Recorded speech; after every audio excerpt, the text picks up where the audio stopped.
বকেয়া বেতন পরিশোধের আশ্বাসে কর্মবিরতি প্রত্যাহার করেছে রেলের অস্থায়ী কর্মচারী। সোমবার রেল ভবনে বকেয়া বেতন পরিশোধের আশ্বাস দেন রেল সচিব ফাহিমুল ইসলাম। এর আগে 5 মাস ধরে এইসব কর্মচারীদের বেতন বন্ধ থাকায় কর্মবিরতির ঘোষণা দিয়েছিল তারা। আরো জানাচ্ছেন মোহন ইসলাম। সারা দেশের রেলের লেভেল ক্রসিং পরিচালনা ও সংরক্ষণের জন্য ৩,৮০০ অস্থায়ী কর্মী নিয়োগ দেয় রেল।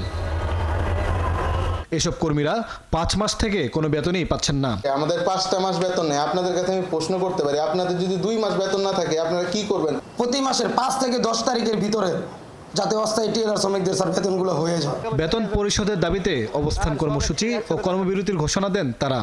আর তা ঠেকাতে তাদের নিয়ে আলোচনায় বসে রেলপথ মন্ত্রণালয়। 23 মার্চ মানে আগামী রবিবারের মধ্যে তাদের সকল পাওনা পরিশোধ করা হবে বলে আশ্বস্ত করেন রেল সচিব। অর্থ বিভাগ এবং বাজেট সংক্রান্ত কিছু জটিলতার জন্য তাদের এই গত 4-5 মাস বেতন বকেয়া থেকে গেছে। এই বিষয়টি সমাধান করার উদ্যোগ নেওয়া হয়েছে আমরা বলেছি, এবং এটি কাজ চলছে বর্তমানে। আগামী 23 তারিখ রবিবারের মধ্যে এই অর্থ ছাড় হয়ে যাবে। এই আশ্বাসে কর্মবিরতি প্রত্যাহার করেন রেলের অস্থায়ী কর্মচারীরা। আমরা এই মুহূর্তে আমাদের অবস্থান কর্মসূচি আমরা উঠাই নিতেছি। তবে রবিবার পাওনা পরিশোধ না হলে কঠোর কর্মসূচির হুঁশিয়ারি দেন তারা। নিশ্চয়ই। মোহন ইসলাম, ৭১, ঢাকা। সবাই জান আমাদের রেল